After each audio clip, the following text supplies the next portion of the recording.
Bonjour, aujourd'hui je vais vous parler des inquiétudes excessives. Donc, qu'est-ce que c'est une inquiétude qu'on va dire qui est excessive? On va dire que c'est une inquiétude dans laquelle on va avoir tendance à passer à peu près 1 heure par jour à se préoccuper sur un sujet en tant que tel. Donc, ça peut être soit l'avenir, ça peut être votre santé, ça peut être la santé de vos proches, ça peut être les relations. Donc, est-ce qu'il y a quelqu'un qui va me quitter éventuellement? Donc, ça peut vraiment être très varié, de l'inquiétude aussi au niveau financier parfois qui peut nous habiter. Et on va parfois avoir ces inquiétudes-là suite à un stresseur. Donc, disons, là, on se retrouve à être au mois de septembre actuellement. Donc, il y a le retour en classe pour les étudiants. Il y a aussi la reprise des fois de certaines activités pour les adultes au travail. Il y a des réunions des fois qui ont arrêté pendant l'été et qui recommencent. Et ça peut être des contextes qui ont tendance à favoriser un petit peu plus d'inquiétude. Donc, si jamais c'est le cas, vous voyez un stresseur puis vos inquiétudes surviennent suite à ce stresseur-là, ben c'est possible que ça soit le stresseur qui est à adresser à ce moment-là. Si c'est le cas, ben, on va regarder justement qu'est-ce qui vous rend stressé dans cette nouveauté-là. Est-ce que c'est la peur de ne pas être capable d'y arriver? Est-ce que c'est que déjà vous avez tendance à être assez surchargé, que là, il y a, un peu plus de tâches supplémentaires qui se surajoutent à ça et que là, c'est le défi de dire, OK, mais je suis en ajustement puis je vais regarder comment est-ce que je peux organiser mes choses. Est-ce que c'est parce que durant la période du mois de septembre, ou est-ce que justement c'est un peu plus occupé comme période, vous avez moins de temps pour vous-même et que vous vous sentez surstimulé? Donc là, ça peut être le défi d'essayer d'en intégrer un petit peu des périodes de temps où est-ce qu'il n'y a rien de prévu à l'horaire. Puis un petit peu, je dis un 5 minutes pour commencer. Ça fait une grosse différence quand on a tendance à être dans tâche après tâche et que là, soudainement, on a une 5 minutes où est-ce qu'il n'y a rien à faire. Il n'y a pas d'informations à traiter. On n'est pas en train d'éteindre des signaux sur notre tableau de bord. Vous êtes juste en train de respirer, de vous asseoir, de vous concentrer sur qu'est-ce qui se passe ici et maintenant. Donc ça, c'est quelque chose qui peut aider à baisser le niveau de stress si c'est ce qui influence vos inquiétudes. Sinon, si vous voyez que c'est quelque chose qui a tendance à être relativement constant à travers le temps, ça peut toujours être intéressant d'aller consulter à ce moment-là un psychologue ou d'autres professionnels de la santé aussi. Le psychologue va pouvoir prendre le temps de bien évaluer les symptômes que vous présentez et la tendance à s'inquiéter de façon excessive, c'est parfois associé là, à ce qu'on appelle un trouble d'anxiété généralisé. Donc, ce que c'est le trouble d'anxiété généralisé, c'est que souvent on va avoir des difficultés au niveau de notre fonctionnement. On va tellement s'inquiéter qu'on va avoir de la difficulté à se concentrer dans nos tâches. On peut avoir des tensions musculaires aussi. On peut vivre de l'irritabilité, de la fatigue.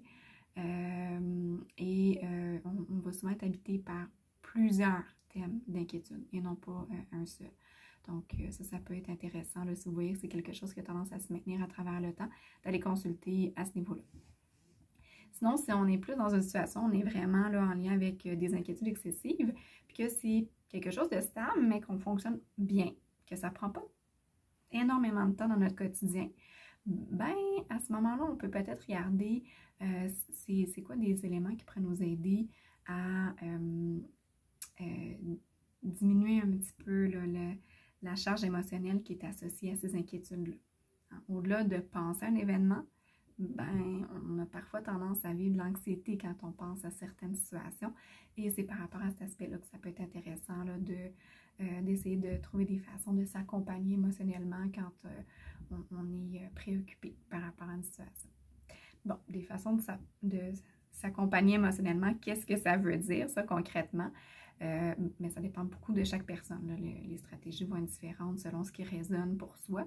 Mais par exemple, ça peut être de s'offrir du réconfort quand on vit des inquiétudes. Donc, aller vers un bain chaud, vers un appel téléphonique qu'on peut faire à un de nos proches.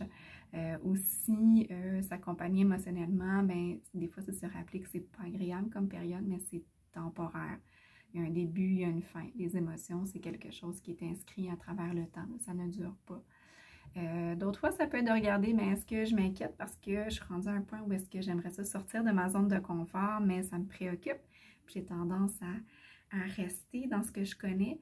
Et donc, je me fais plusieurs scénarios à savoir comment les choses vont se passer, mais que je reste dans ce scénario-là parce que je ne sais pas concrètement comment ça va se passer. Donc, à ce moment-là, ça peut être d'apprivoiser c'est quoi les petits pas qui pourraient être faits pour se sortir de sa zone de confort. Et d'autres fois, c'est juste qu'on s'inquiète, mais qu'il y a tellement de sujets d'inquiétude qui nous habitent que c'est comme un gros brouillard, là. On se dit, je sais que je me sens inquiète, mais je ne suis pas capable de dire c'est quoi qui m'inquiète actuellement. Puis ça, c'est tout à fait normal, là. C'est propre à l'anxiété, que ça soit relativement diffus comme émotion. Donc, on va apprendre à l'apprivoiser, puis à progressivement identifier certains thèmes au niveau des inquiétudes. Donc, je m'inquiète présentement, mais ça ressemble à quoi cette inquiétude-là? Est-ce que c'est parti parce que c'est parti de mal de ventre que j'avais? Donc là, je me dis, peut-être qu'effectivement, quand je vois qu'il y a des changements au niveau de mes sensations physiques, ça, c'est une des choses qui a tendance à m'inquiéter. Donc, si je fais un petit résumé de la capsule vidéo, dans le fond, les inquiétudes excessives, c'est une tendance à passer 1 heure ou plus par jour à s'inquiéter. C'est un élément qui est associé aux troubles d'anxiété généralisée. Donc, ça peut être intéressant de les consulter si vous pensez qu'il y a des éléments à ce niveau-là à explorer.